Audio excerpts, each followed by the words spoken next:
Siyabamukela abazalwane beGeneral. Namukelekile baholi, siyamukela namukelekile. Cela abaholi bangakhuphukela ngaphezulu. Ngicela senzeni kanje bazalwane. Isikhathi sewuthi 3:30. Sineyikhulumi la ezu-8. Ngo 4:00 bekumele ukuthi ngabe sesingena enkonzweni yomnikelo. Emva kwaBishop ubaba wethu uDlamini kunalezi ikhuluma engizocela zilandelane ngokukhulu ukuphuthuma anda lama topics lawa alandelayo ozowenza inkonzo yephiwo uBishop ubaba uC Hlatshwayo anda itopic yenduku nezicathulo nakho konke okuzochazwa uBishop wethu ubaba uNdebele ozochaza inkonzo yezembatho Archbishop uP Ngcobo, then bese sidedela umkhulu wethu uBishop ubaba Mthibe. Emva kwalokho sobe sesiya kuma bishops akhona ngaphakathi. Ngicela ukuthi kulesikhathi esincane esikhona sishiyelane inkundla ikhulumi zakithi. Isikhathi vele asisekho. Ngicela baba wami usondele phambili ame. Ngiyabonga mphathi ohlelo ubuholi bonke obukhona nebandla lonke likaJesu ayithengela lona ngegazi lakhe. Ngiyabingelela bazalwane ngokukhethekile ubaba wethu uNdlangamandla. Ngiyathemba ukuthi ngiqondise njengoba senifike ngalesikhathi ngifike ngaso angeke nje ngisaba mude kakhulu ngoba inhlelo sime ngalohlelo olume ngalo. Haleluya. Akukho okuningi engaxoxa manje bengithi sizoba naso isikhathi sokuthi abazalwane ba-understand kahle ukuthi sisuka phi nobaba wethu uNdlangamandla. Ngoba uma sibona yena sibona labantu ababizwa ngama role model abantu esibuka kubo esikhuliswe yibo esihamba ngokholo lolu abasifundise lona.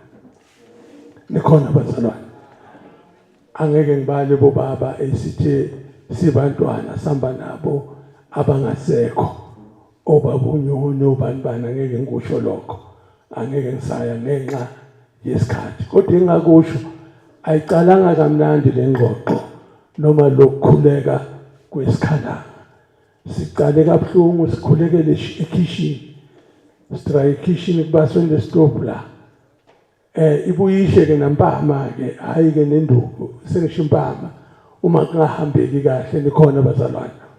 Ngoba besiba nenkonzo yokuyimisa uma ngabe sizoya emthandazweni, especially uma kuzokhulekelwa abagulayo. Okujabulisayo ukuthi inkonzo le esithole kubaba noma esifunde kubaba sikusho usaphila, asisho sekuleli bhokisi la ukuthi nazi izinto asifundise zona. One, umngcele lo ukuthi awufe lo mngcele ohlukanisa abazalwane ukuthi kunabazalwane besikhalanga nabazalwane besigeke.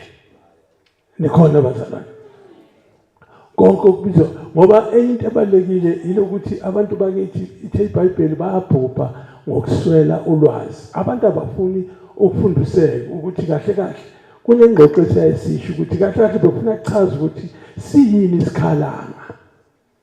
Nikhona abazalwane ngoba njengoba sikholwa abazalwane abanye bethu abasendulele ngale sithi akusashunyayelwa lithi iBhayibheli ngala basalamba abasomi sebaluswa nje imvana kuphela and yinto eyenziwayo kubongwa igama. Hayi sanibonani. Yingakho ke esikhalangeni ayikho enye ingoma exabanisanayo ngaphandle ngale ethi malibongwe igama lakho.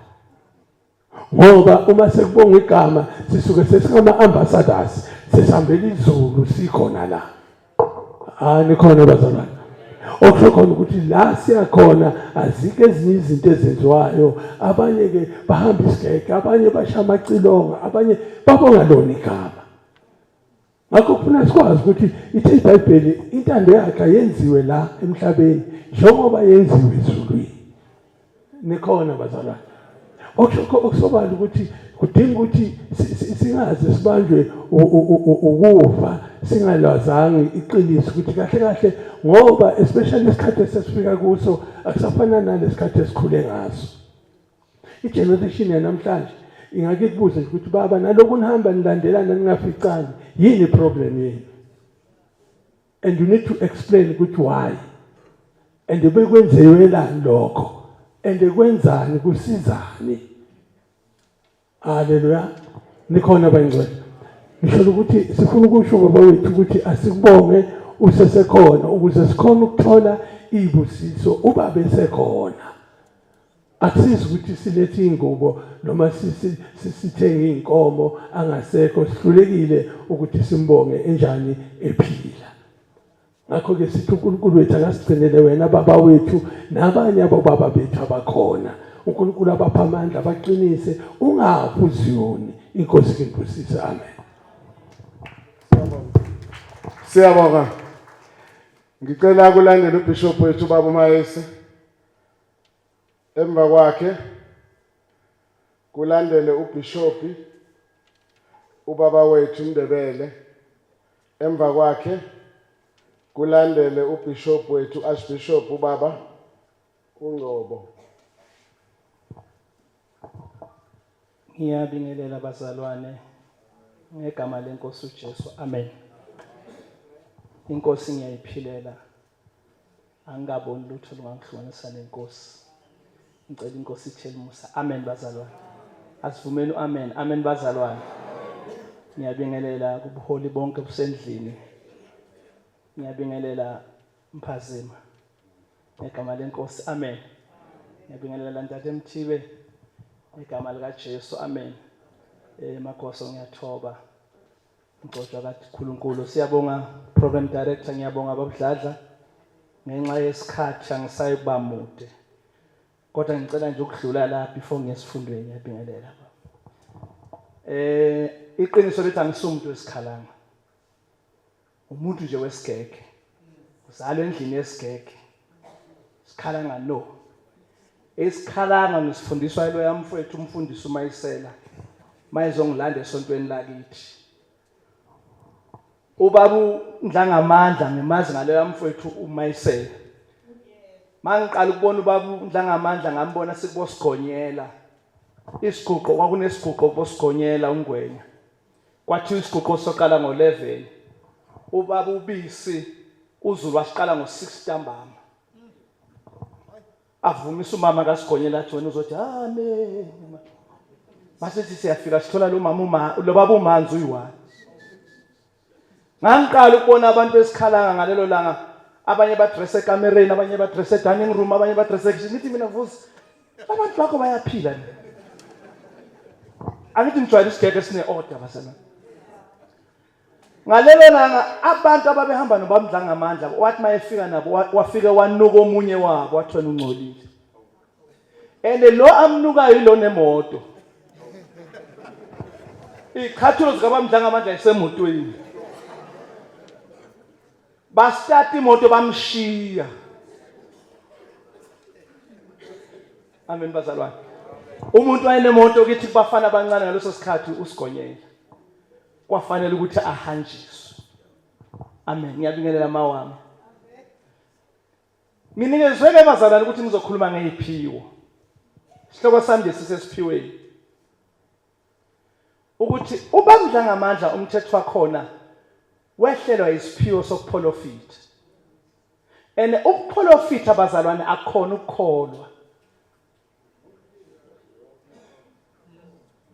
Amen bazalwane. Ukhona umuntu oba nesiphiwo sokuqala isonto acabanga ukuthi uyakholwa. Ukhona umuntu oba nesiphiwo sokuqala isonto acabanga ukuthi uyakholwa, akakholwa. Ukhona umuntu okwazi ukuhlabelela kahle asifake endumisweni kodwa angayi endumisweni. Unesiphiwo. Amen bazalwane. Yonke into futhi umuntu onesiphiwo ugcina ethemba isiphiwo sakhe. Isiphiwo esikini bamntanda ngisithembi. Ngehlelo nje isiphiwo sokuprofita angisithembi ngoba umuntu udawa nesiphiwo sakhe. Abe unondindwa nesiphiwo sakhe. Futhi bakutshela ukuthi ke mawungamnika ibhiya uzobona umhlolo uzoprofita. Amen bazalwane. Into engifuna ukuyilungisa bazalwane. Umuntu nomuntu mayezalwa uzalwa efumbethe. Abantu abake bathola abantwana. Lowo muntu ofumbethe usuke enikezwe iscript sempilo yakhe. Usuke enikezwe ukuthi uzophila kanjani from esibusisweni sokuzalwa kwakhe. Kodwa ke abazali bakhe noma i-environment ephila kuye imnikeza iprogram. Omunye umuntu zitha he's born to be an entrepreneur. Kodwa ngenxa yabazali bathambe yofundela ukuba uthisha. Amen bazalwane. Athi abothisha mabehola angayijabuleli imali yakhe ngoba umthetho wakhe is not a teacher, is an entrepreneur. Omunye umuntu anikeza isiphiwo kwiscript sakhe sokuthi uyokhulekela abantu. Mawufunda kahle iBhayibheli lithi mhlazane kuzogcotshwa uSawule kwafanele ukuthi kutholakala uSamuel. Amen bazalwane. Lithi iBhayibheli kwakulahlekisa amadonki kanti it was an appointment. Bafika endaweni bayabuza ukuthi uphi umprofiti wale ndawo. Bathi umprofiti usuka entabeni uyadlula uyodla kodwa usadlula. Uthi ke lona ke umprofiti sizomphani. Amen bazalwane. Umprofiti uyaphiwa. Loya mama owayengathola abantwana bamfilisi waseshuneni. Utshela umyeni wakhe uthi baba le ndoda kaNkulunkulu ehlala idlula la iyabonakala ukuthi igcotshiwe asiyakhela ikamela eliphezulu. So kusho ukuthi lo muntu wayengahlali ndawonye wayefika la 9 elimaza abaprofiti. Kahle abantu bephiwe. Umuntu wesiphiwo was assigned ukuthi angabi nonkosikazi. Ngebisi. Angabi nomuzi. Umuntu wesiphiwo because umsebenzi wakhe kwakufanele ukuthi ahambe akhulekela abantu, ashumayele abantu, aphile ngokuphiwa. Kodwa umuntu owumprofit ubuye afuna ukuthi abe nomuzi.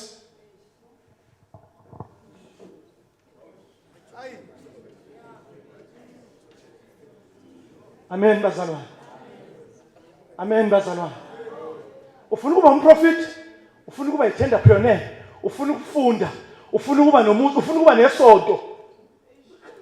Awukwazi ukuqala isonto ngesiphiwo sokuprofit. Uba ubheka umuntu onesiphiwo sokuprofita esontweni lakhe kuhlale kuneyigubhu ngoba umukela izigulane zizolashwa.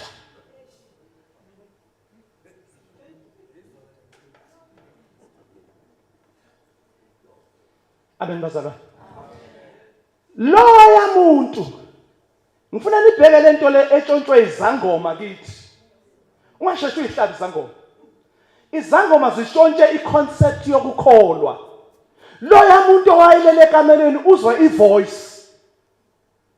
Ingqondo yami ithi wayelele kwelinye ikamera Makeba nalolelele kwelinye ikamera ithwasa.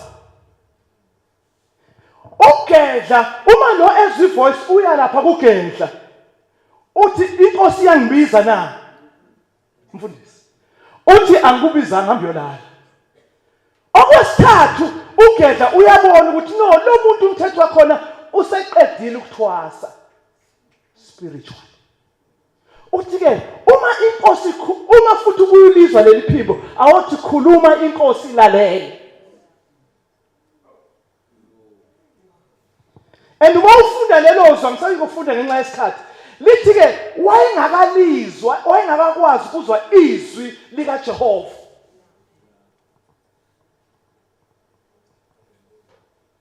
Yena uyezwa ukuthi khona izwi elikhulumayo kodwa akakwazi ukuhlukanisa izwi lika Jehova.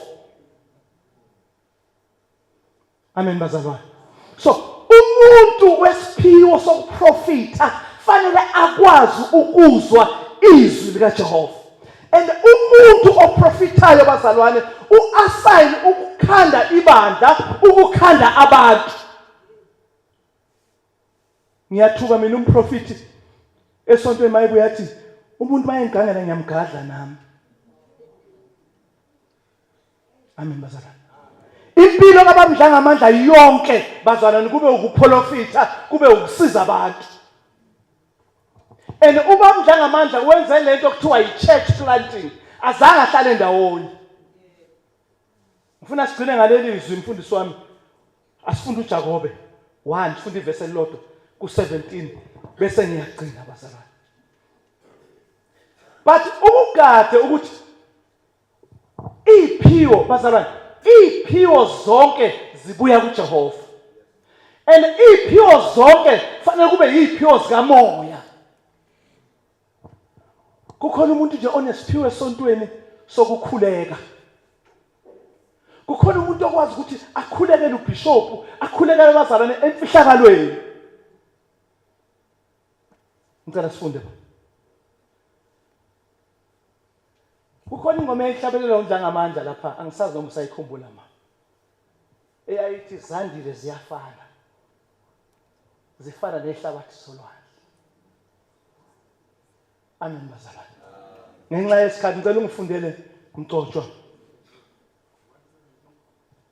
uJakobe 1 verse 17. La amanye amavesi mawadinga ngakunika. Ngenxa yesikhathi bazalwane ngiyasihlonipha isikhathi somuntu onikezwe ukuthi azokwenza isermon. uJakobe 1 verse 17, just to qualify what I was saying.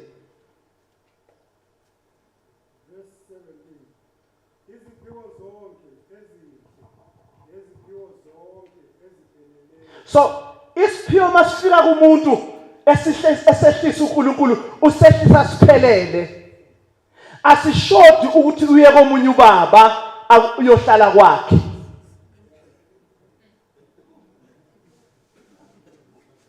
Isiphiwo masehla asishodi ukuthi athi lo baba isiphiwo sakho sifuna ukuthi ke uke uyenze ukuthi nokuthi. Lithi iBhayibheli zifika zinjani?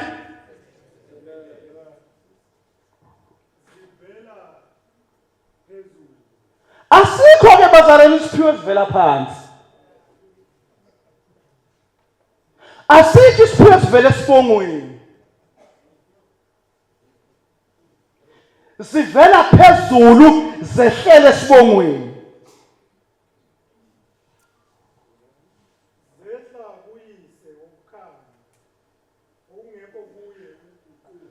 Zehla uNkulunkulu usilethe isiphiwo sizokhanya and uNkulunkulu akunakuguquka kuye uma esesheshisile isiphiwo siba sinjalo. Asikwazi ke isiphiwo sokuprofita esehlele kuwe ngelanga kuthiwa buye fanele uye komunye ubaba. Ngoba uNkulunkulu wethu uNkulunkulu ongaguquki. Bazalwane ngiyaqina. Sigade isiphiwo ophiwe sona. Into yenza ukuthi sibe ngathi siyaxabana ukuthi sonke sifuna ukuthi ngathi siphiwe ngokufana.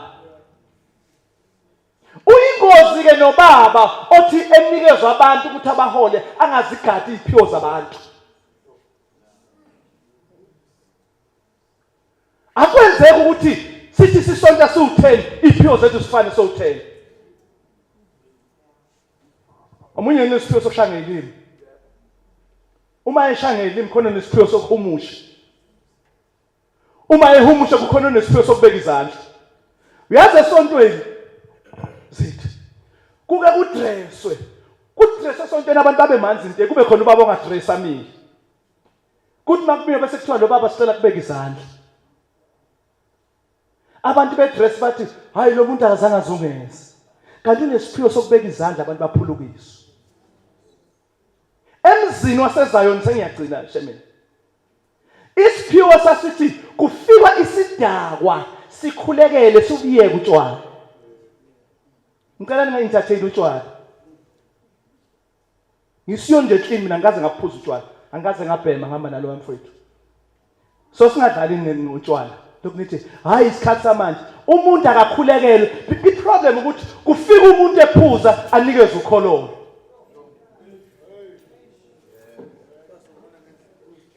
Kufika umuntu ephuza u-understand ukuthi uphuza nemali yakhe. Sihloniphe imali yesidakwa.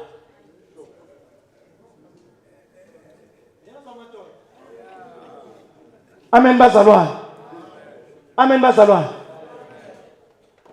Kufika umuntu esontweni ewunondindwa.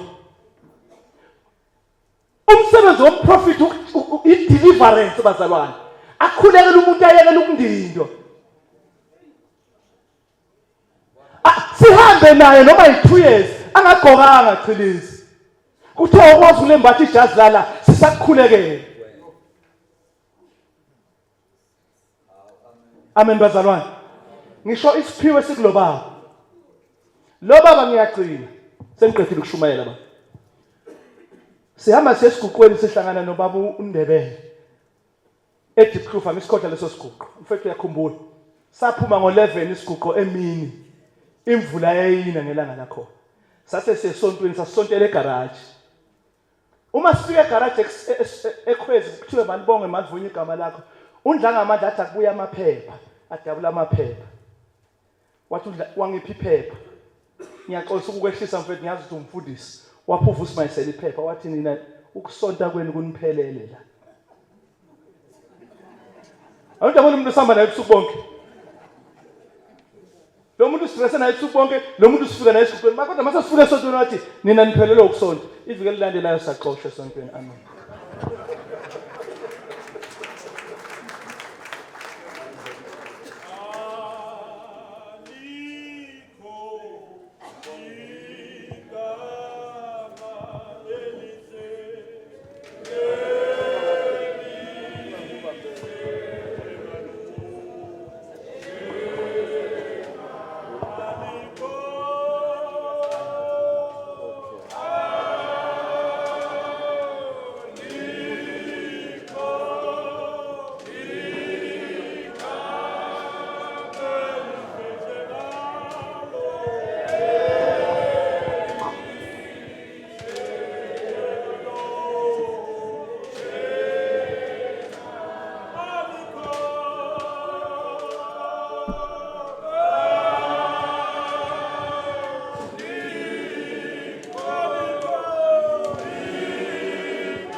Sanibonani bazalwane.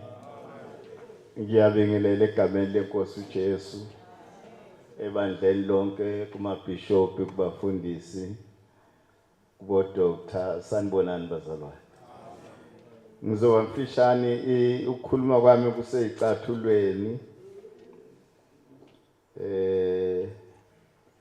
eyikhalini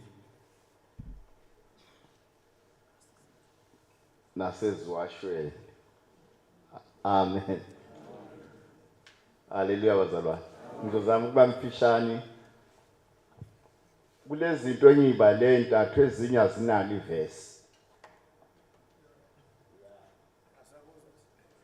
Ziyinqubo nje yaleli bandla elibizwa Apostolic Church in Zion. Ezinye omkhulu bethu baza nazo emakubo. Bafika lapha bathi bayihlambulula. Azikho ezwini likaNkulunkulu aziphatheke ungahle uzama ukugudlisa nje. Into egudlileyo akusiyona engena yaqenda. Amen. NguJehova ke othi kuMoses ikhumula icathulo einyaweni zakho. Ngoba lindawo omi kuyo ingcwele. Amen. Lapho kuthiwa ngama-real legends esikhalanga ngumuntu wesikhalanga. Ngisonto esigegeni.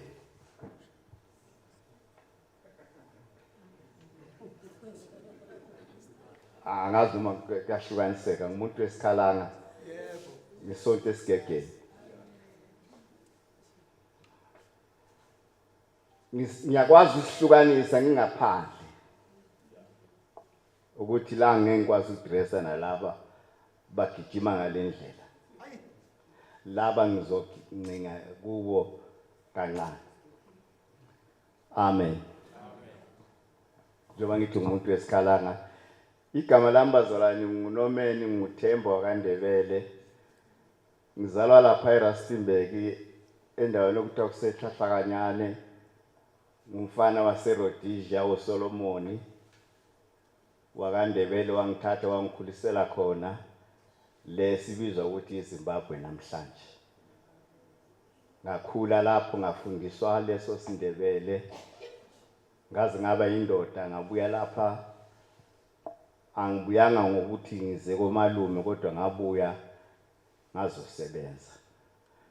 Lenike mase usebenza sekuthiwa khabo mama akho kulapha. Ungakazi ukubone uyawube nalo mdlandlo kuyobona ukuthi kukuphi. Haleluya bazalwane. La kulesikhalanga esila eGauteng yimi umdosi wabantu baseZimbabwe. Ukuthi asisekeni lesi sislow.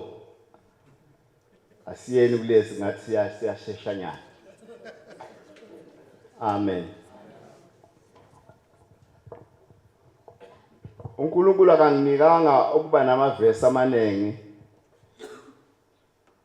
babamageba kodwa wanginika amehlo okubona ukuthi lona ngahamba nabantu phambi kwabo. Haleluya. Umfowethu Elson yazwa yini nodwa leligama ne? Yimi ngeke ngilazile leligama ka Elson. Njengoba mina nguNomeni kuye yedwa laziyo. Amen. Sihlangana kuso lesikhalanga bazalwane. eBhabhiloni thina zange simukele samukelwa khanja wabona umukelwa unikwa ijoin uhamba. Nihamba nje endleleni ethatha mfana thatha. Azange kube khona inkonzo yokumukelwa. Amen. Ngifuna ukuthi ke bazalwane umfowethu angilungisele lapha angizokhuluma ngokukhumula kwezicathulo kuMosi ngoba abantu bake bayishintsha indaba bethi wayeshintsha inhliziyo.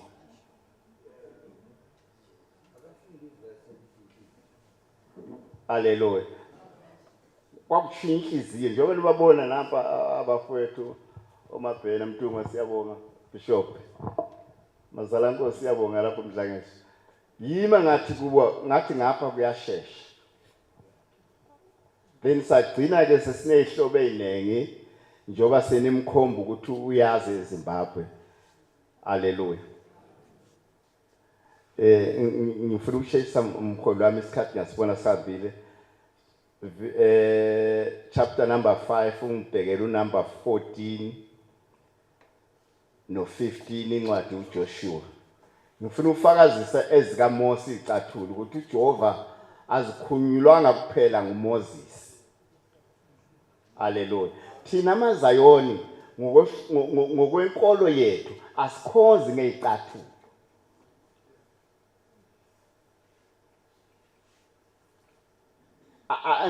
ngengikwazi ke bazali kwafika kanjani ukuthi emlindelweni singayikhiphi kodwa mina mangikholwe eZayoni zazikhishwa ngisho emlindelweni ngoba eZayoni kwangenzeka ukuthi le nkonzo umoya uzikhuluma kwangenzeki lokho haleluya ikhali ke zayihlonywa ihlolo indoda ukuthi ifanele na ukuyiphatha le nduku kuthena awukakayifanele induku ukuyiphatha wena akakakufanele ngezizathu ezithile njengoba siblame utshwala nje asiqaleni siblame thina ukuthi siqedisile ngoba ukhona ubaba okhuluma ukuthi sesenzele ukuthatha ama chips lapha kulesitsha siwafake kulesane sibomvu lokho kwenza ukuthi ibandla singalitsheli iqiniso uyayithola mfundisi ngehle masinyane Joshua wenze njalo wayikhumula embatata ukuthi indawo ami kuyo ingcwele uma ubuyele emuva kancane bafundisi lizothi wayesebayalila abapriest ukuthi njoba siyowela iJordan niyofaka izinyawo zenu then awukwazi ukungena emfuleni ufake iqathulo kufanele kuyikhumule niyofaka izinyawo into emisa iJordan ukuthi ihlukanisa amanzi yinyawo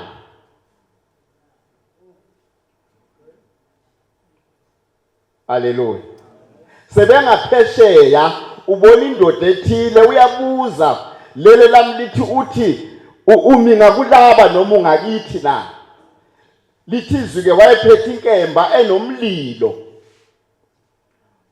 uthi hayi angikho kulaba angikho ngakini kodwa ngisuke ebandleni likaNkuluNkulu elisezulwini ukhothama isikhanda khuluma inceke yakho ilalela ngifuna ukuthi kubazalwane bonke size lapha sonke ukuzonikelela umfowethu uNdlangamandla siyakubonga lokho bazalwane enikwenzileyo kuyisibusiso kithi nisibusisile nathi uNkulunkulu mayethumela umoya weingcwele nathi siyawamukela bazalwane haleluya vele khona kubi ukubonga umuntu esefile thina amaZayoni asibhekelelani njengamakholwa siyalifunda izwi baba wami Mageba elithi kakhulu yenzana okuhle kakhulu kwabakholwayo kodwa sikwenzi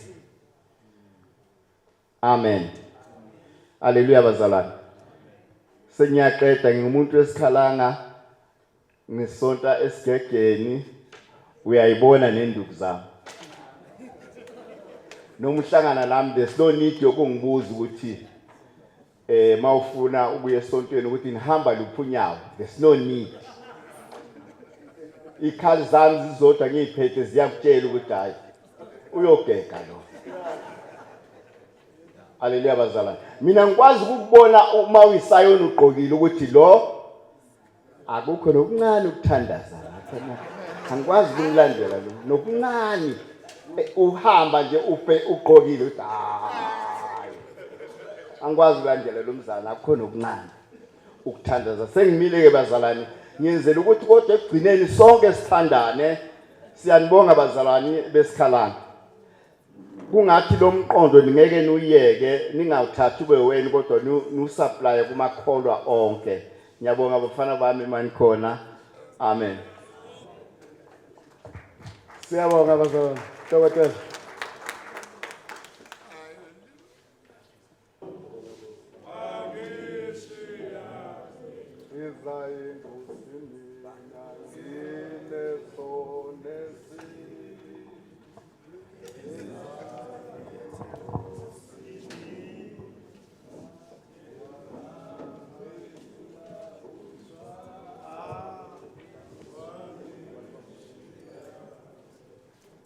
Bazalwane ngicela ucula le ngoma ngoba lepilwa nathi.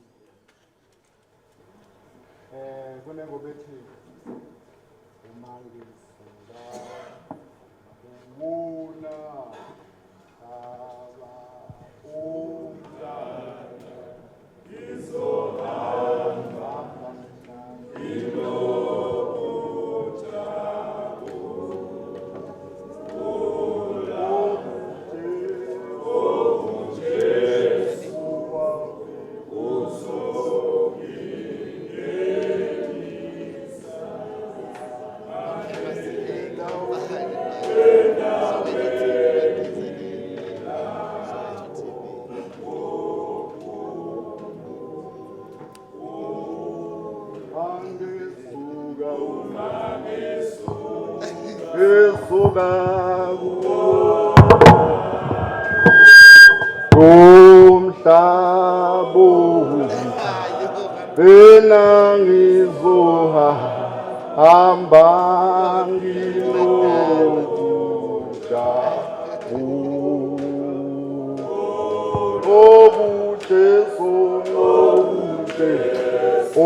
Abazalwane ngiyanibingelela. Ngicela uqala ngokubingelela ubaba uMthibe. Nami ngiyamazi. Wake wafika la eSouth Africa saba nesikhathi naye. Ngibulisa abazalwane bonke abakhona esinabo kakhulukazi ubaba wethu baba uNtanda. Ngiyambingelela nami. Ngibingelele bonke abazalwane njengoba ngisho. Ngicela ukuya ubaba esingaye. Ngimubingelele naye. Ngicela ukuthatha lethuba lokubonga ukuthi ngitholela amandla ukuthi ngibe khona kulezi zinto engibhizi kakhulu ngazo. Ngesizathu sokuthi ngiyamazi ubaba kakhulukazi baba uMphazima. Ngakaye ekudeni ngicela ukuxoxa ngobaba uMphazima kancane nami. Anginaso isikhathi esiningi nobaba uMphazima. Kodwa ubaba uMphazima kukhona la ngabona khona ukuthi uyasithanda isikhalanga. Kwake wathi sikhonzile babuhlatshwayo sise-DOC ubaba ongasekho ubaba uKhumalo wathi akasebenzi ubaba uMphazima ngoba wena uneyimoto nganginamateksi nyana. Ngicela uthathe iteksi eyi-1 unike uMphazima apipize estradini azothola imali. Usakhumbula umama wami. Ngathenga imoto kwakuyiventure. Ngayinika ubaba uMphazima ukuthi apipize ile strata sase-Alexandra. Ubaba uMphazima ngokuthanda isikhalanga. Angiyazi lento baba uMphazima. Wapipiza amshoka 2 noma 3 estradini. Angazi wabathathapho usikhumbuzo bangaleso sikhathi. Wahamba nabo wangena eSwazini ngemonto yami. Mayifika eSwazini wanyamalala ngolesithathu, ngolesine, ngolesihlanu wazobuya ngomsombuluko. Ayicheckisanga imoto. Ngebhadi iyasebenza iyabhadalwa. Ubuye imoto ifika gearbox iyahudulwa. Ngamyeka ngaye kubaba uKhumalo. Ngathi baba uKhumalo uyabona uMphazima othe ngimnike imoto akhulise izingane useyibulela imoto. Manje ngiyakubaba uMphazima ngithi kuye baba uMphazima ubuyaphi ngemonto yami? Phela yimi boss bazalwane. Ubuyaphi nemonto yami? Uthi hey ibibheke phansi eSwazini. Oh uthi bonakele. ungitshela indawo abehamba nabantu baseSwazini. Hey, bazalwane. Ngakhipha imali engango 3000 ngaleso sikhathi ngalungisa imoto. Angizange ngibe nokukhuluma engikukhulumayo naye ngoba ngangibona ukuthi inhliziyo yakhe ihleli kakhulu esikhalangeni. Kodwa kwabiza ukuthi ngimunye imoto ngicela uxolisa kuye phambi kwabantu. Yabonga uNkulunkulu.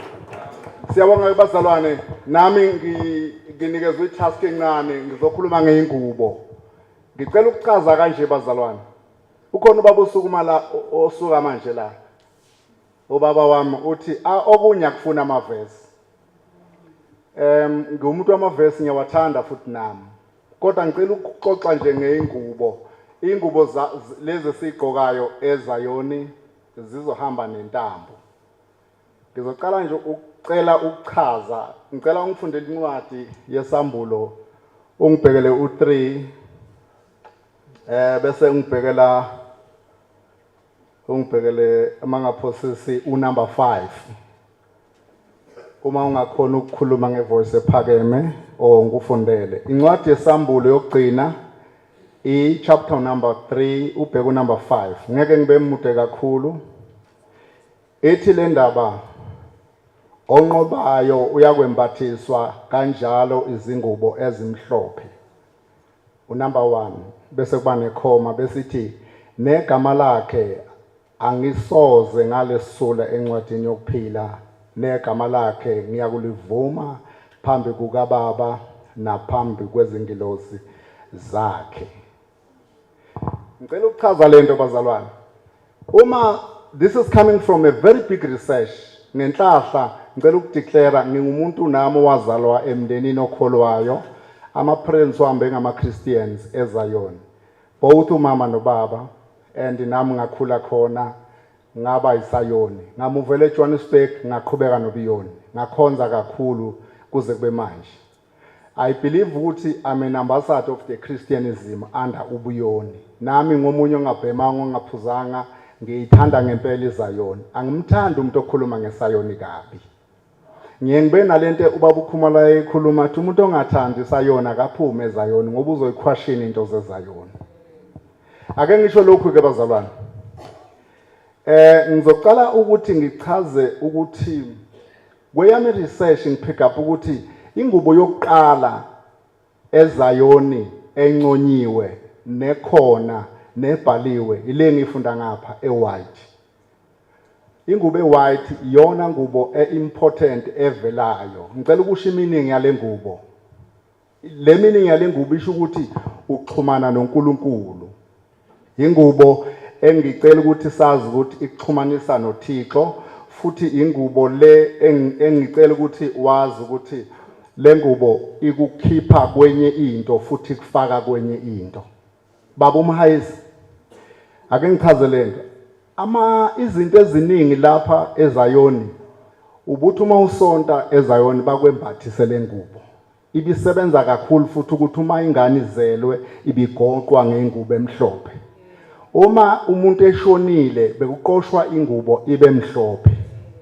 Uma ungena esontweni ubungena ufake ingubo emhlophe. Le ngubo bekuthi uma uyigqoka bekwenza ukuthi ungalokothi le ngubo uyigqoke ingabusiswanga yabusiselwa wena. Ake ngikhulume ngento efanele hayi le khona. Ingubo yesonto ayibolekisani. Iyakhulekiswa umuntu akhulekiswe ngayo ingubo lemhlophe. Ichazani ingubo emhlophe? Ichaza into esibiza ngesilungu ukuthi i-purity or i-holiness. Uyabona bazalwane uma sikhula kuqala bazosha abantu abadala ubugqoka ingubo yesonto emhlophe uhambe ebusuku nango2 ungesabi. Because wonke umuntu bethu uma ekubuka abe nalo holiness ukuthi nanga umuntu ongcwele. And abanye omama babenzelwa le nithini igqoko zabo mama lezi. Bafake ijoyini akazi behlaza noma ibebomvu kodwa ibiba mhlophe. I will tell you why bayiba mhlophe. Ngoba babetshelwa labantu ukuthi abantu abadala ukuthi le ngubo akuseyokusonta kuphela eyobuhlungu. Uthi kusuke nawo uma kushoniwe mhlambe estradini kushona umuntu noma imuphi nje ongamazi, omama babeyigqoka lengubo bahambe baye khona bawuphutha lo muntu. Angazi noma siyathola nabazalwane. It is important. Okwesibili lento inalento abathi spiritual transformation. Ukuthi ikunikeza amandla lengubo. Uma ugqokile nje uyeza ukuthi unamandla uma inikezwe wena. That's why sinale emphasis yokuthi awuyiniki omunye umuntu lengubo ibange yakho wedwa. Angazi noma uyazosikhumbuza. Injalo lento. Okwesibili inalento abathi iunity. Izayoni ugqoka izingubo besenza iunity nalento esibiza ngokuthi equality. Silingane singabonani ukuthi omunye akanakho. Akanalutho noma uswezi. Kodwa ugqoka lento emhlophe ibiyenza silingane sonke singacwasani. Iyona ingubo ebibaleke kakhulu. But ngicela ukwenza umzekeliso. Kithi la sizalwa khona umkhulu wami wakwashonelwa abantwana waganana nogogo bazala ingane yokuqala yashona, yesibili yashona, yesithathu yashona, yesine yashona, yesihlanu yashona, yesithupha yashona bengakholwa. Kwadlula umprofeti njengoba ubaba uHlatshwa bekhuluma ngabaprofeti. Kwadlula umprofeti wathi asambe sokhuleka. Wathi umprofeti uthi umoya ziphi ingane uthi zishonile ingane bathi hamba wenze ubulala inkomo enomntwana bese uyithatha uyisonga ngengubo emhlophe. Bazovuka abantwana abawu6 baphile. Ngempela bayibulala leyo nkomo bayigoqa lengubo ngengubo emhlophe abantwana baphila bonke baba yi6. Now kwakubekwe ishide limhlophe. Ngakho ngithi ake sifundeni bazalwane ukuthi ingubo ayibolekisani. It is very much important ngaphandle kokuthini. Okwesibili issue connection neHoly Spirit iyakwembatha. Uma ugqoka ingubo yakho ngempela akunayo enye into. Okunye ngiyacela bazalwane ukuthi sikhuthalele ukuthi mayilethwe ingubo yesonto izokwazi ukuthi ikhulekelwe. Ake ngithi ukudlula ke kule ngubo emhlophe bengithi ngicacise nje kulento emhlophe ukuthi inophawu luhlanganisa umuntu noNkulunkulu. The holiness. That's why iBhayibheli lithi angeke uNkulunkulu lithi onqobile. iBhayibheli lithi onqobile uyokwembathiswa ezimhlophe ingubo.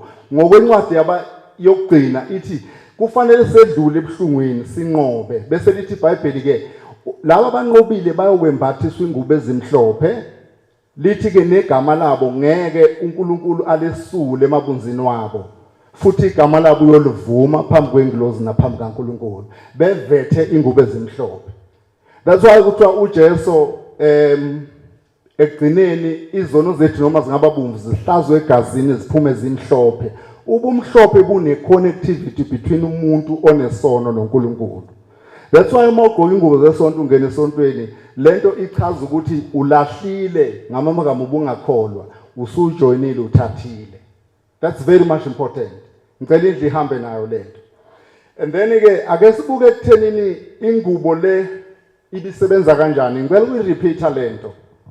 Ingubo uma ngabe umuntu ezoshada kufanele igqokwe lengubo abantu babemhlophe bonke because kukhona umshado kaNkulunkulu kufanele ingubo ikwazi ukuthi ibe mhlophe ibasize bakwazi ukuthi baxhumane neNkulunkulu kulomshado. Okwesibili uma kushoniwe kurana ama funerals ngiyacela bazalwane ukuthi sikunderstandeni singakufaka amavesi. Uma kushoniwe ngiyangibone bethi ake sibheke amalunga kukhona amalunga angekho fair esontweni. Kukhona amalunga fair but hayi la oshonelwe ongathi akekho right simfakele ingubo egreen. Lona ngathi right simfakele ingubo emhlophe. No, uma kushoniwe fanele sifake ingubo emhlophe ngoba isifo. Sizwana bazalwane. Kwakunjalo kuqala. Uyayihlonishwa ngalolo hlobo lento. Futhi kokunye uma kudliwa isidlo senkosi esingcwele sikaNkulunkulu kufakwa ingubo enjani emhlophe. Asidliwa isidlo sesacrament sidliwe umuntu efake ingubo. Kusho ukuthi kudala nje kwakuvele kunjalo. Ngenxa yokwesaba uNkulunkulu nalento eyeza nabantu baseZayoni ngoba beyiprofetile beyibonile ifanele ukuthi mayenzeke ikwazi ukuthi ibe right ibe njalo. Ngizocela ke sibheke incwadi yokuqala yabase eThessalonike chapter number 2 verse number 9. sengizohlala phansi. The first Thessalonica. First Thessalonica chapter 2. Ubalo iphethe la.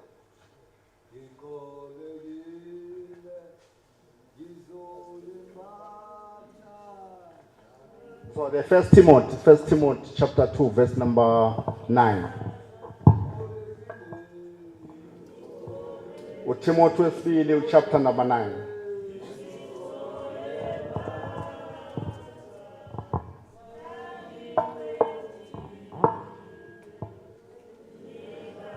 Ngingaka edeni ngicela ukuya kulezi ezinye izevathu.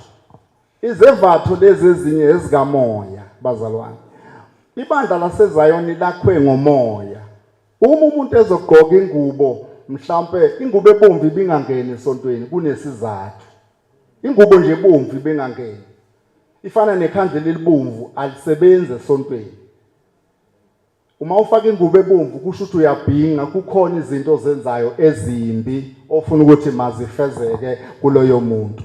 Ingubo engathi ikhalanyana ethize noma ugreen noma ublue bekuba isiprofeto uNkulunkulu asivezayo ngawe noma ngomunye umuntu. And lezo zinto beyisebenza abazalwane. Ubungavuki nje usufaka ingubo eblue ngapha egreen ngapha enesiphambano enezandla ngemumva umoya ungakhulumanga. That's why ngithe ake ngikhulume kancane lezi zinto. Ubungavuki nje usuthatha ijazi elimhlophe ulifake noma uline la isiprofeto singazange sabakhona. Bekufanele uyithole lento ngomprofeti ukwazi ukuyigqoka. And ingubo zaseZayona ihambi ngefashion.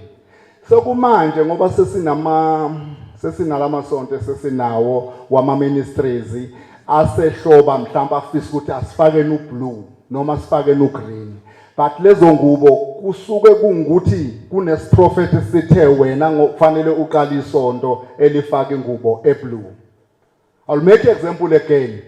Bayazi abanye ubaba uGama eNyukhasela ezokwenza iDOC wayekade ehlupheka eCoven lokho elala ephupha ibandla elifaka ublue baba ohlatshwa ngayikhumbula. Baze basuka babumsheni bathi no. Lo baba akavulelwe ibandla. Walethi igama wathi inhlahla bathi no ingane yakho inhlahla. Akwekwenzeka ukuthi kwenziwe leyo nto ngcono sithi sibusiso. Lafakwa laba green njengesiprofeta sibone ephusheni laqhubeka lino green. Azange avuke elifunele ugreen. Ngakho ngicela abazalwane bangaveli bakwade baphume esontweni bawufaka ublue noma ugreen ngoba kufanele bakhonjelwe. Angazoma siyatholana abazalwane. Ungajabuleli into engakhonjelwanga. Kufana nentambo. Awuveli usuku ufaka intambo, uqala intambo yayibizwa ngolinda hayi intambo. Kwakuthiwa ulinda. Wawulinda isimo, kufanele utshelwe asilicala mawusayoni ufaka intambo okuthiwa ifake ngaphansi kwejoyini njoba kusho umoya. Kodwa ke awuyifaki njoba uthanda. Awugqoki intambo njoba uthanda uvuka ugqoka intambo mhlambe uthi no ngifuna ukuyibopha kahle la ngoba ngifuna ukudressa kahle ngabashayisa abantu. Uyayidlalela ngaleyo ntambo futhi isiprofeto asisiwaya waya.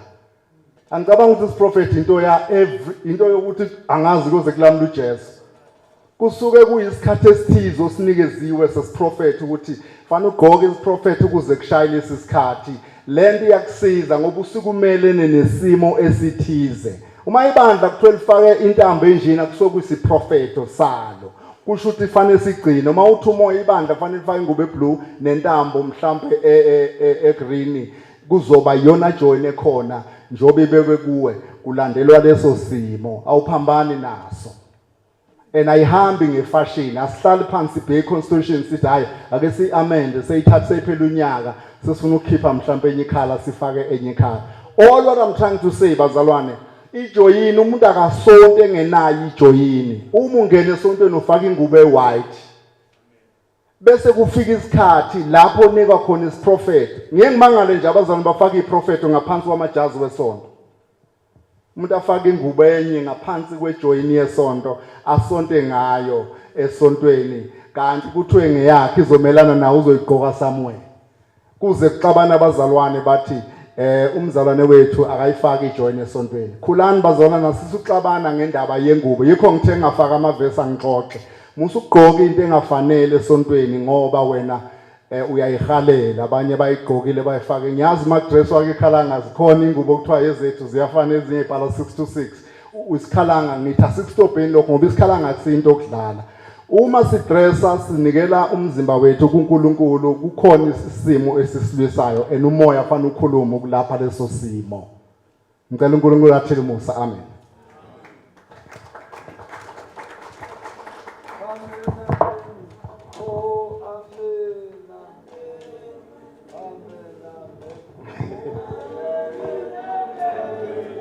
Ngiyakhuza njalo ngizokuyeka nje kwamanje. Ngiyeko kwamanje. Amen. Good. Right.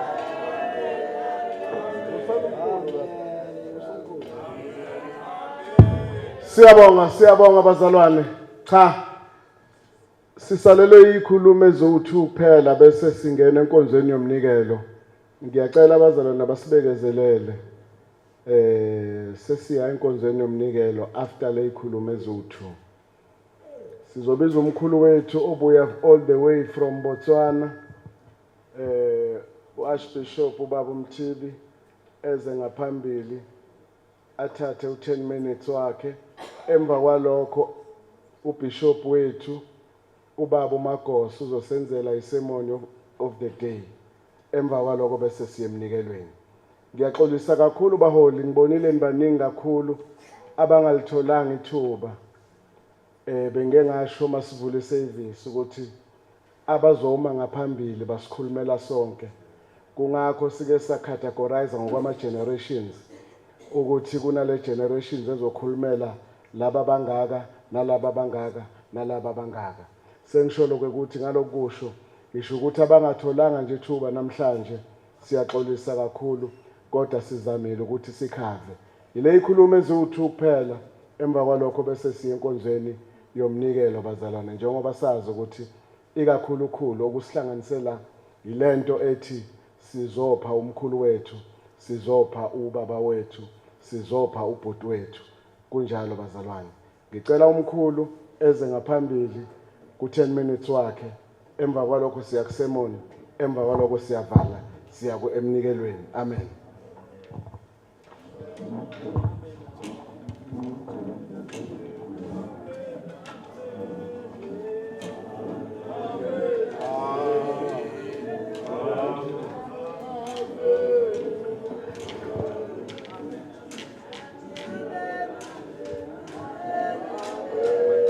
This one is yours.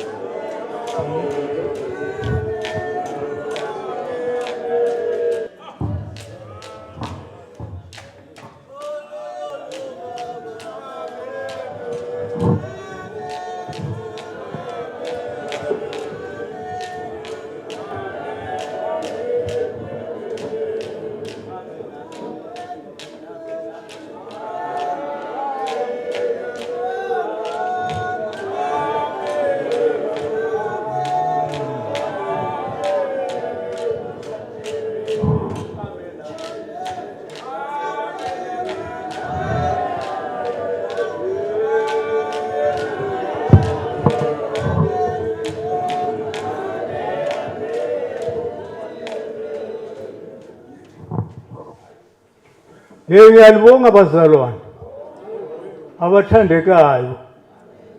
Mamtungu, ngikubona usasengane ko manje udla kwechumi umekade. Bazalwane, siyamazayoni. Angeni kunkulumo le beyikhulunywa ngabanye abafundisi namabishop. Ngifuna ukukhuluma ngeZayoni.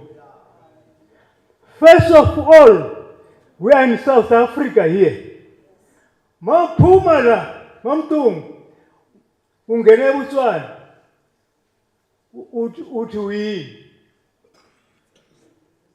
I am a South African because I'm from South Africa. I'm born in South Africa and I'm a South African. Thina siyamaZayoni ngoba umnikazi weZayoni uNkulunkulu wakhe khona eZayoni. NoJesu wakhe khona. Nathi siyakhe khona. Yiko sithi siyamaZayoni. Futhi asingene eZayoni ngemgunyathi. Singena straight. Ilanga lishisa. Manje before ngingena kuZayoni. Ngiyakhathazeka. Abantu bayaduka. Ngizokhuluma ngeuniform leyi, igreen leyi. Ngizwa iBishop. Abantwana bakho nathi amaBishop siyafana. Sibandla linye ngegreen leyi. This greenish means something very, very, very priority and very, very, very important. Abaduka ngezwe kabazi ukuthi le greenish kuyini. Ngifuna umfundele masisha mfowethu. Incwadi yemwazisi uDaniel. Chapter 1, verse 12 to 15. Hleniwe limnandi leli hleniwe ngegazi emfana hleniwe omusa ngiwe ongenziwe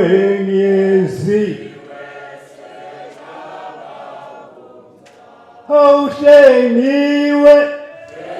Daniel 1, chapter 1, verse 12 to 15.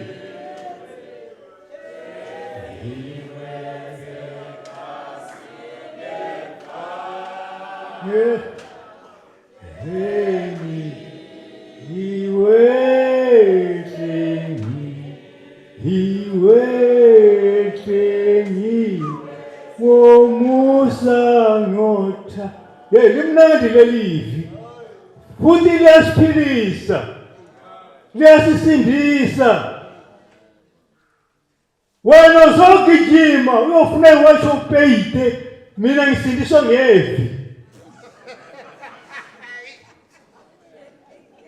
Wena usazogijimela ema-toilet, khuriti mina ngisinda ngezwi.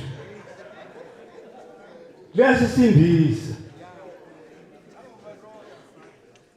Lilalele futhi ngithanda le ncwadi libhale amavesi, chapter and verses.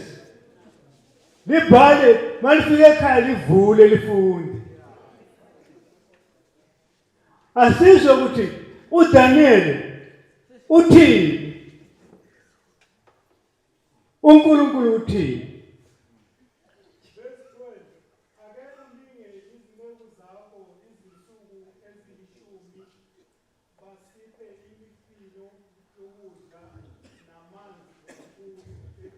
Ya imala Meshach, Abednego and Shadrach. They were from Judah and they were captured to Babylon. They were arrested. They were slaves. Bekuwa abantu bakaNkulunkulu. Bafika basebenza as slaves under the feet of King Nebuchadnezzar. Mabefika bisebenza uNebuchadnezzar wabona ukuthi abantu bayasebenza. Kungcono ngibaphe ukudla okungcono, idiet engcono yepalace. Yiko ucommander isupervisor yabo yakubo ukuthi nisapho ukudla okungcono. yibo bayakhuluma bathini 12 iba funda 12 testing us as your slaves akulinge inceku zakho uziphe green vegetables. That's the vegetation. For 10 days. Funda. Sehamba phambili kwakho. Funda.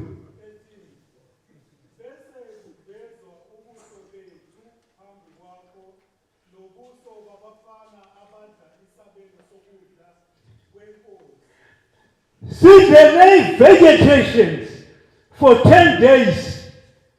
Usithathe usibeke phambi kwakho. Na ingceku ezinye lezi ezidla i-diet. Uzobona ukuthi who are fit among the two groups. Ubone ukuthi ubani o-physically fit. Iphelele.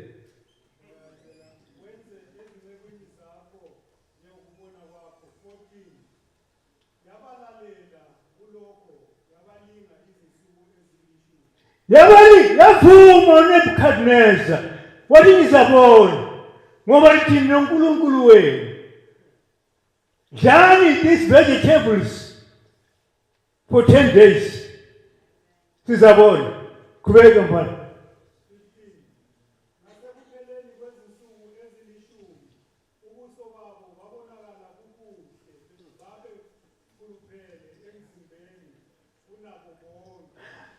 This green resembles vegetation. This board is from the soil. Vegetations are germinated from the soil. Kwamanje, the veld is green. Every creature is happy. Every mammal is happy. Every reptile is happy and physically fit because of vegetations. That's this greenish. It's our overall, working overall, because we are here to work for the high. This is our overall. Says one of us, the greenish. Mawushiya the greenish. Ukhuphuka unyuka usiya kubaba la akhe khona. You pass by the sky blue. The sky blue umkhathini umkhathi wezulu. Ungazwa umazisi ithi lithi izwi liphuma emkhathini. Wazi ukuthi lo ukhuluma ngedemoni lo. Amademoni asemkhathini. That's the Armageddon battlefield. From the high, holy, and evil, they are fighting emkhathini. Mawudlula that is sky blue. Uniform yakho mayash. Yeah. You have left that overall that you have been working very hard with it, on it. We feel it. You pass by the blues, the sky blue. We are kuphi? La uJesu akhe khona. Isambulo 7:9 verse. Uthi ngabheka ngabona abafake ezimhlophe. There in heaven, God works on 3 issues. Green, blue, white. Kuhlala kukhazimula. Akulayitelwa amakhandela. Ungazwa umprofiti ithi letha amakhandela. Hey. Umoya wengcwele uyakhazimula kudlula amakhandlela manje. A fake prophet uza kutshela ukuthi funa leli khandela elimhlophe, funa leli yellow, funa leli elibomvu, funa elimnyama, funa eli blue. Aw, madoda. Uzothi ezulwini kuyakhanya akukhanyiselwa ngento zasemhlabeni. Ngabona i-white ligoke ezi-white. Green, bluish, white. Sezwana. Sezwana mabishop. Ngiyabonga. Ngiyithanda sizwe kakhulu, silalele kakhulu. Manje ngifuna ukungena eZayoni ukuthi why siyamazayoni, iZayoni kuyini? Avule Isaiah 2:3 verse.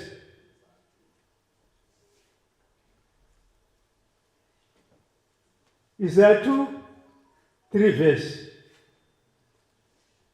Niyazi yombona masinya ishilo kanjalo inkosi nxayise ililanda ngobukhosi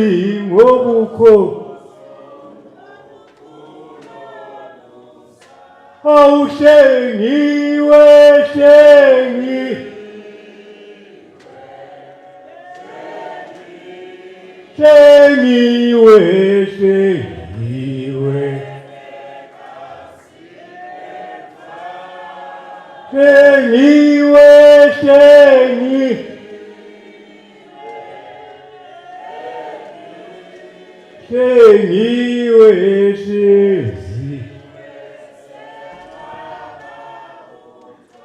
uzobuya ilanda ibandla lakhe. Kukhona abafundisi namabhishop aba-owna amabandla. Bathatha amabandla, uyazi, babanike ismall poison sebheka mina ngedwa.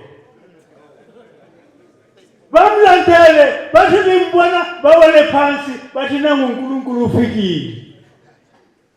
Wakubona kuphi wena uzomborofiti isithi hey niwe efrijini yakho kune mabanana ayi-2 bathi kwini okudliwayo kuncanenyana lokhu okuphuzwayo nepaloni uze amen man of God.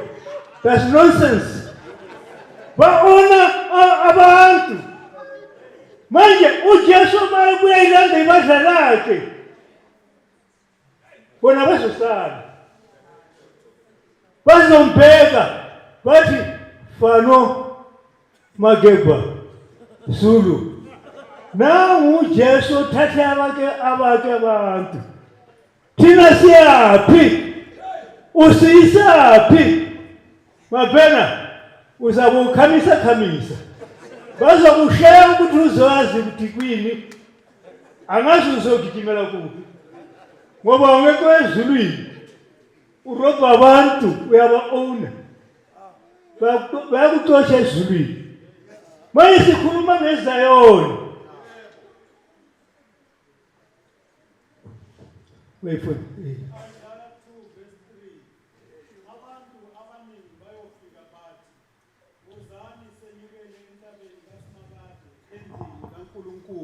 Abanengi abantu bazothi buyani ababonileyo, those who are spiritually wise, those who are spiritually educated, bazothi buyani ezayo, buyani entabeni, intaba kaNkulunkulu hamba ukuze asifundise izindlela zakhe, sihambe emkhondweni yakhe, ngokuba umthetho uyakuphuma eZiyoni. Umthetho uyakuphuma phi? eZiyoni. Umthetho uyakuphuma eZiyoni. Zion is the headquarter, is the kingdom of heaven. In Aramaic or Hebrew. But it's Zion. Kingdom of heaven. In Aramaic, strong Hebrew. That is Zion. Umbuso wasezulwini. La inkosi yakhe khona. La umdali yakhe khona. La uJesu yakhe khona. Wena wakhe kuphi ndoda? Ungambheki wakhe kuphi?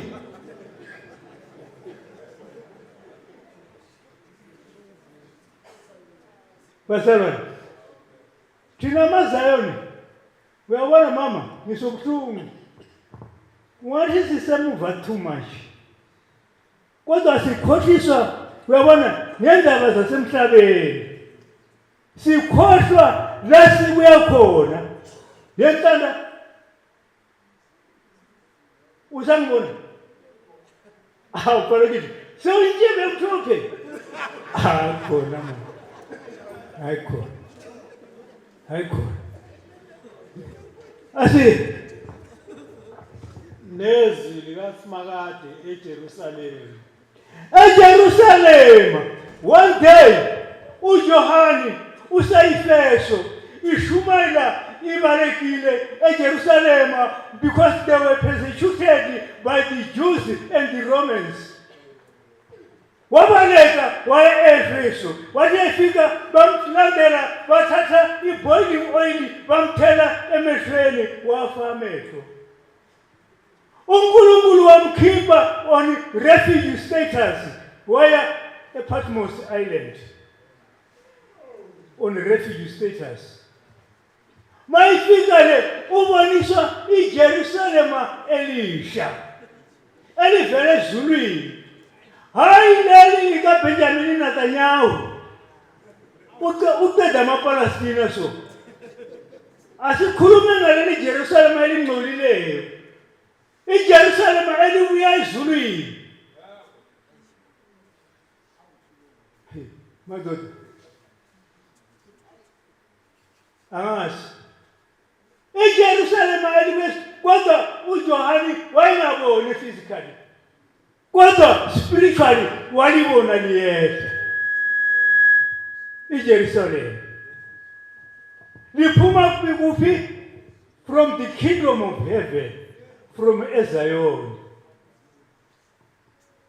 From asiyemfana nizoshaya ngespeed, nizoshaya ngespeed mfanami, nizoshaya ngespeed. Awufunde Acts 11. 2 verses 25 and 26. uBarnabas noPaul basuka eJerusalema, iheadquarter yama-believers yamaKristu ithutha eJerusalema ithuthela eAntioch. Balanda bafika eAntioch. 25 and 26. Izenzo 11 verse 25. uBarnaba wayesendlulela eTarsu eyofuna uSawula. uBarnabas wayelokuyifunana noPaul, babehamba behlukana behlangana besebenza bonke behlukana, umunye sisihambale njengesipho nontanda.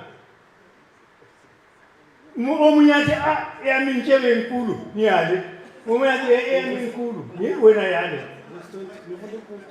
Bahambe baphinde bazohlangana futhi. Ya, mama hlangana kwenzakalani? 26. Wathi ukuba bamfumane wamisa eAntioch. Kwenzeka ukuba bahlanganyela ebandleni isikhathi esiwunyaka befundisa abantu abaningi. Waqala ke eAntioch ukuba abafundi kuthiwe amaKristu. Bathi baqalisa ukufundisa for a year. Befundisa, bedebate. Hayi ungasuki usimo uthi yebo ngithi lencwadi nyacha ngithi lencwadi fundisa abantu bakubuze mawungazi ubuze. You are a teacher, you are teaching. If the student doesn't understand, he raises his hand and uyakubuza. Bafundisa for a year. Bathi bikeda bathi siyanishiya amaKristu ngoba senamukela uKristu. Seni amaKristu. Kuyafana you are South African ngoba liphume South Africa. Lizalwe eSouth Africa. Silishiya amaKristu ngoba nizelwe ngoKristu. Ezwini. Siyalishiya amaKristu. Baba here and vice spread from there, vice spread evangeli yathutsha yangena America.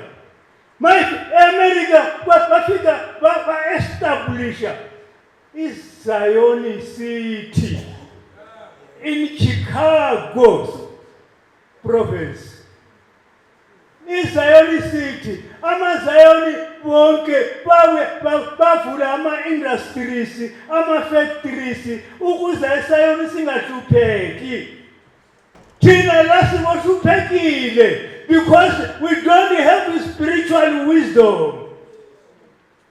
Simele sifune iland indawo siyakha iZion City yamaZayoni sibatshele nalaba abantu bezizwe izizwe ezikude sisho ezikude noNkulunkulu zizabuya zifuna umsebenzi mawumhlaba ngefosholo nesamente uthi kodwa izwi lithi uzabuya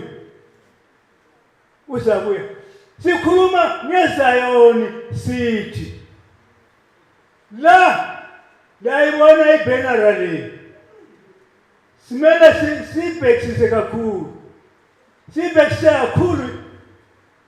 silangazelele ukwakha iZion City in South Africa. Siyakha iZion City in Swaziland. Siyakha iZion City in Botswana, Zambia, Zimbabwe, and Namibia. La kwabuya umphazima khona. Bazalwane, ngithanda sibeloko sihlangana sibonisana ngezulu ukuthi ezulwini siyofika kanjani. Siyongena ngayiphi indlela. Siyezwana bomama. Lizwile ukuthi le uniform imilitary. Lingabothi no ngoba yastasheka. Ustasha ungamamkelanga uJesu uyolahlwa iyokushisa lengubo. Iyokushisa. Ngoba you are not fit. You are not fit. Nangu mphazimi. Ulele oro yakhumutsha. Umphazima umborofiti. Umwazisi. Umwazisi akaholi bandla. Singangena eBhayibhelini sidibe akaholi bandla. Is a mediator. Kumpristi nemfundisi nebishop ukuthi uNkulunkulu uthini ngebandla lakhe. Awumeka sena ebandleni leli. Umborofiti ukhotheme is above everything. Is above ngoba ukhuluma ngendaba zikaNkulunkulu zekwakha ibandla. Asikhulumi ngayiwasho lezi zasePark Station. Sikhuluma nomuntu okhuluma indaba zikaNkulunkulu zokusiza nezokubonakalisa ngamampela ukuthi laba bantu bayofika ezulwini. Umazisi umphazima wangenzele imhlolo nge-31 zikaDisemba. Ngabona egula ngoba sibambe 3 days ebutswana kodwa this year isabo 5 days ngoba ine weekend lo nisilungise madoda nisilungise kodwa mawungaza uthi tshetshe uthi umoya ukhuluma manga uzosuka le ngeenyawo uzofika ngapha uzobaleka ushimoto sabamba 3 days siba beyisemzini ka sesiretse khama esiruwe kusesiretse khama wafika umphazima eodlamini kodwa ngimbona ukuthi le ndoda umuntu kaNkulunkulu is a man of God kodwa uthele kunzima akaphilanga sathi sifika sakhanda indlu kugcwele abanye benzele netante eseveranda lephambili kugcwele masingena angithi sithala phansi imihlolo engiyibonileyo bathi amabhishopu bafikile introduction bangiphakamisa bathi ngubhishopu umthibi bazi izandla zabo bathi thwa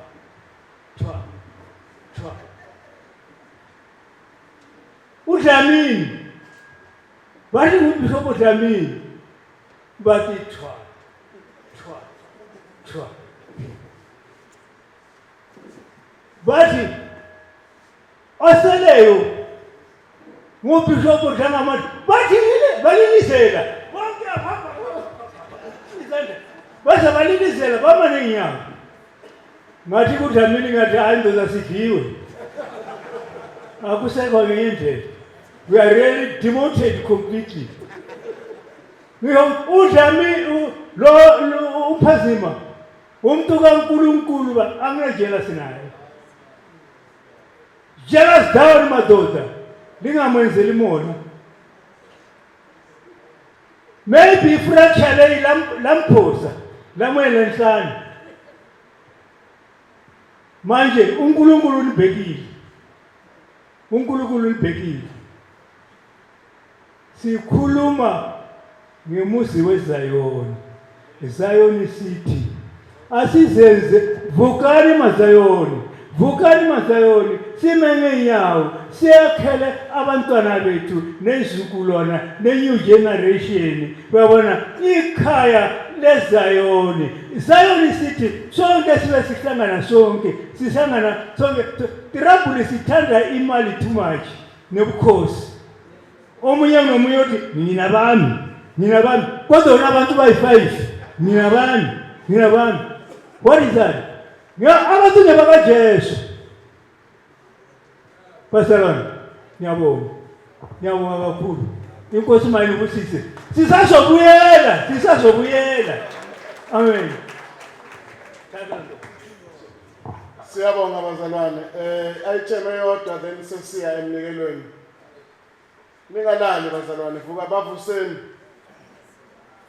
anibavuse vukani bomama vukani khona abalele nje engibabonayo ngizobasukumisa vukani bazalwane vukani ngesihle isihlabelelo sisukumise ubishop wethu ngesihle isihlabelelo sisukumise ubishop wethu bazalwane ngishilo ngathi namhlanje akunamuntu ozothi ibandla lami babudlovu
Amen. Amen. Ngiyabingelela abazalwane egameni lenkosi. Ngibingelela ubuholi bonke obukhona ngaphakathi kwendawo. Cha baba uMthibe ngiyabonga. Hayi angiyidayi yiyo nje intshebe lena. Siyambonga kuNkulunkulu. Ngibingelela ubaba wethu uDlangamandla egameni lenkosi. Mtungwa ngiyabingelela. uNkulunkulu ibandla lonke alenze kahle bazalwane. Ngiyathembisa ukuthi ngeke ngithathe isikhathi eside ngoba mhlambe nizovuka mase kunikelwa ngokwezigodi ayithina sesinikelile. Amen. Siyambonga kuNkulunkulu. Ngizofunda nje izwi elifishane bengicelile ukuthi ubaba wethu uMageba angibhekele incwadi yamaHebheru ekhuluma ngokuthi ukukholwa kuukuqiniseka ngezinto ezithenjwayo kodwa ezingabonwa. Amen. Kona uyakhathazeka kancane umoya wami ngoba kuningi okukhulunyiwe okuqondana nemisebenzi kaBaba uDlangamandla. Kodwa kakashiwo kahle ngokukholwa. Amen. Kuyangikhathaza kancane ngoba akukakashiwo kahle ngokukholwa ukuthi uma ubaba wethu uDlangamandla njengoba kukhulunywa njengokuthi ungumprofiti, bakhona abaprofiti abafika bathi Jesu siwakhiphile namadimoni. Ngoba izwi likaNkulunkulu lithi ngaphandle kokukholwa akwenzeki ukuthi uNkulunkulu simthokozise. Haleluya. Uma ke izwi likaNkulunkulu liloba kanjalo ngifuna ukuqala emazwini athi ke ukulunga kwemvelo kufana nezidwedwe phambi kukaNkulunkulu ngoba ngaphandle kokukholwa akwenzeki umuntu ukuthi uNkulunkulu amthokozise. Kuyini ukukholwa? Haleluya. Imisebenzi yakhulunywa mihle kodwa izwi likaNkulunkulu liyakuveza ukuthi ke uma uJesu ebuye ezolanda ibandla zibhili incwadi ezizovulwa. Khona incwadi yemisebenzi. Kodwa qaphela ukuthi khona incwadi okufanele litholakala igama lakho lilotshiwe kuleyo ncwadi leyo. Ngaphandle kokukholwa akwenzeki ukuthi uNkulunkulu simthokozise. Haleluya. Mkabateli, injongo yami ngiyafisa ukuthi ngelinye ilanga nikuqondise lokho ngoba ngiyezwa nithi kuzokwenziwa nakwabanye. But ngelinye ilanga kuyafuneka ukuthi sithole isidingo somzalwane ngoba chairman singamenzela kanti akusilokho akudingayo bese kuba ngathi asimenzelanga. Haleluya. into straight le ngoba singamenzela umzalwane kanti asikakasazi isidingo sakhe. Haleluya. Munye umlamleli phakathi komuntu noNkulunkulu uKristu Jesu owathi esiphambanweni. Lalela lithi izwi likaNkulunkulu, ukhona umama okhuluma ngothando, lithi iBhayibheli impikili hayi ukuthi zazingebuhlungu kodwa ngenxa yokuthanda mina nawe. Lithi izwi likaNkulunkulu wathoba njengemvu iya kubagundi bayo. Ungazali ngalo lolo thando. Haleluya. Izwi likaNkulunkulu leli ngikhathazekile uma kukhulunywa ngompazima njengomprofeti. Uba kuhlatshwa izinto ezikhulumile uma singaya kuzo singaphuma singazwani la. Kuyiqiniso okushiwo ubaba uMthibe, umprofeti akaholi bandla. Haleluya. Ungathi ngoba uletha abantu ngoba beza ngoba ubakhulekela ucabanga ukuthi sowuzohola ibandla. Awubizelwanga ekuholeni. Amen. Yabona umholi uma kungacabana uDladla noZulu kufanele akwazi ukubabiza abahlalise phansi. Ileader. Bathi umprofeti akakwazi ukuyenza leyo nto. Unalokho ugwaza ngomoya athi Dladla.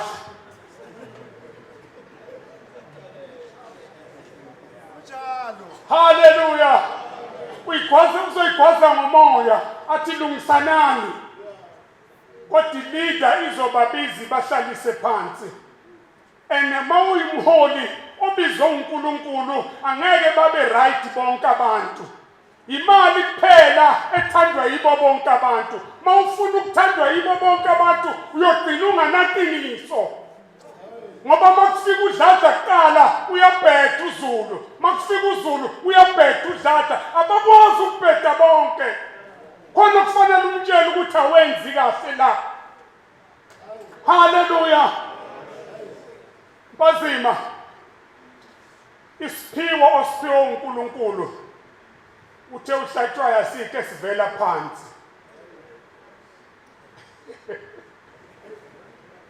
Haleluya.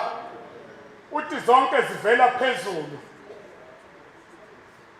Iphiwo lithe izwi likaNkulunkulu zizokwakha ibandla likaNkulunkulu. Iphiwo azikhudelani ebandleni. Iphiwo ziyathobelana. Kodwa namhlanje makufika ohlabelelayo lo sonta nawe uyaphuma. Noshumayelayo makufika omunye uyaphuma. Nomprofeti. Kodwa iphiwo zikaNkulunkulu lithi izwi zizokwakha ibandla likaNkulunkulu. Haleluya. Ukhona indaba esiyoyikhuluma kahle ngelinye ilanga. Isikhathi masikhona. Ngoba ngimzwile uhlatshwayo mayigudla. Mhayise. Akunanyanga eyazalwa iphethe isikhwama.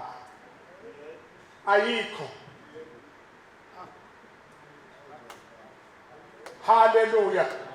Ngelinye ilanga ngizokutshela ayikho eyazalwa iphethwe isikhwama.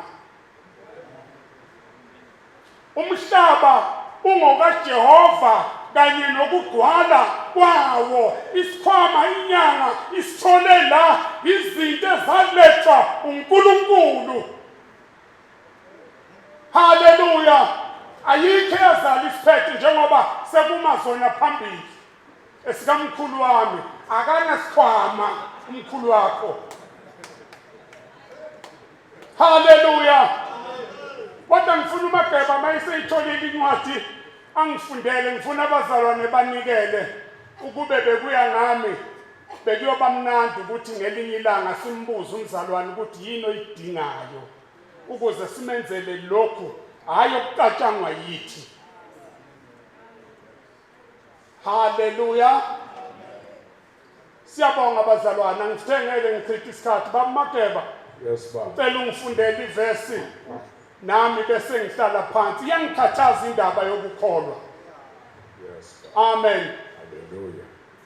Ngifundele baba ivesi bese ngihlala phansi. 11 Maheberu verse 1. Kepha ukukholwa kungukuqiniseka ngezinto ezithenjwayo, kuyiqiniso ngezinto ezingabonwayo. Amen. Yes. Ngicela ukuhlala phansi bazalwane.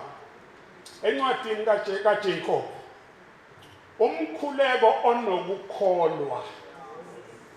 Niyazwa bazalwane. Umkhuleko onani uyamsindisa.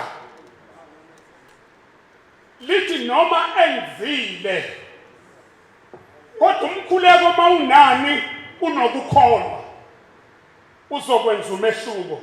Into eyenza umehluko ukukholwa. Uma umkhuleko ungenakho ukukholwa angeke ube khona umehluko. Kodwa lithi izwi umkhuleko onokukholwa lalela unamandla futhi lithi yamsindisa ogulayo noma enzile izono kodwa uNkulunkulu uyakumsindisa ngenxa yokuthi umkhuleko awuhambi wodwa uhamba nokukholwa. Wena ukuphi la ukhona namhlanje? Sengisho ngokukholwa. Amen. Bazalwane, ngicela umpazima ukuthi uNkulunkulu abe nawe enceke yenkosi. Kunamadoda amabili aphile emhlabeni. Athi mangabe phelelwa iphila lithi iBhayibheli enye yayingale enye yayingapha. Ithi lenenye ngicela nje ucele le ndoda ilethe nje isihloko somunye. Ayigcini ngalawo mazwi. Kukhona izwi elibhlungu ethi ke ngicela nithumele kubafowethu emhlabeni bangasezi ngalendlela engize ngayo mina. Haleluya. Ukukholwa bazalwane yikho okuyokwenza ukuthi sibonane nenkosi uJesu, hayi ezinye izinto. Siyambonga uNkulunkulu. Nanka amazwi uNkulunkulu awabekile emlonyeni wami nasenhlizweni mkabadeli. Ibandla lenkosi ngiyabonga kakhulu. Inkosi ibusise. Amen.